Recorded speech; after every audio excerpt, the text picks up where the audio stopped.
মালয়েশিয়ার শ্রমবাজারকে কেন্দ্র করে 25টি এজেন্সিকে একচেটিয়া সুযোগ করে দেওয়া হচ্ছে বলে অভিযোগ করেছে জনশক্তি রপ্তানিকারক সংগঠন বায়ারের কিছু সদস্য।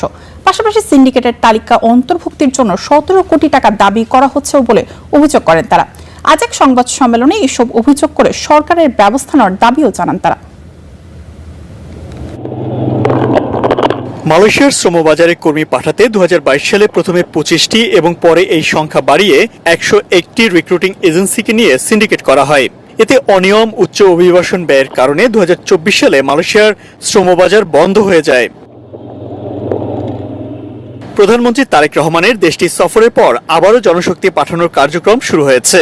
তবে আবারও সিন্ডিকেট করা হচ্ছে বলে অভিযোগ করেছেন জনশক্তি রপ্তানিকারক সংগঠন বায়রার কিছু সদস্য। বুধবার দুপুরে রাজধানী একটি হোটেলে সংবাদ সম্মেলনে এই অভিযোগ করেন তারা।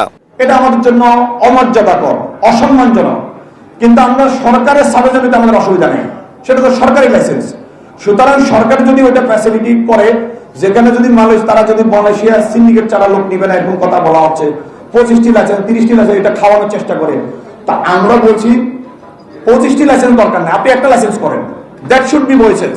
সেটাকে সরকার সেভাবে ইনফ্রাস্ট্রাকচার ডেভেলপমেন্ট করে জনবল নিয়োগ দিয়ে আমাদের সহযোগিতা নিয়ে আমরা সকলে মিলে কাজ করি না, আমরা তো সরকারকে আরো সহজ করে দিচ্ছি। তাহলে সকলে মিলে আমরা এই কাজটা করতে চাই। মালয়েশিয়ার শ্রমবাজার সিন্ডিকেট মুক্ত, স্বচ্ছ ও সকল বৈধ রিক্রুটিং এজেন্সির জন্য উন্মুক্ত করার দাবি করা হয় সংবাদ সম্মেলনে। আপিল করব দুই মাননীয় প্রধানমন্ত্রীর কাছে যে ব্যাপারটা ওনারা যদি একটু তলিয়ে দেখেন, একটু গভীরভাবে উপলব্ধি করেন, ওনারা এক বাক্যে এক হুঙ্কারে কলমের খোঁচায় এই সিন্ডিকেটকে চির করে এই দুই দেশ থেকে ওনারা বন্ধ করে দেবেন। সিন্ডিকেটের ফলে সাধারণ কর্মীদের অভিবাসন ব্যয় আরো বেড়ে যাওয়ার আশঙ্কার কথা তুলে ধরা হয় সংবাদ সম্মেলনে। কর্মীদেরকে অতিরিক্ত অভিবাসন খরচ আগেও দিতে হয়েছে, বর্তমানেও দিতে হবে। হ্যাঁ বন্ধুরা, এই ভিডিও থেকে আপনারা কি বুঝতে পারলেন? বর্তমান মালয়েশিয়ার বাজারটা এমন একটা পরিস্থিতি আসলে আমাদের সামনে আসছে যেটা আসলে বলার কথা না। আমরা দীর্ঘদিন থেকে অপেক্ষা করে দীর্ঘ 2 বছর ওয়েট করলাম আমরা, এরপরেও কিন্তু আমরা আসলে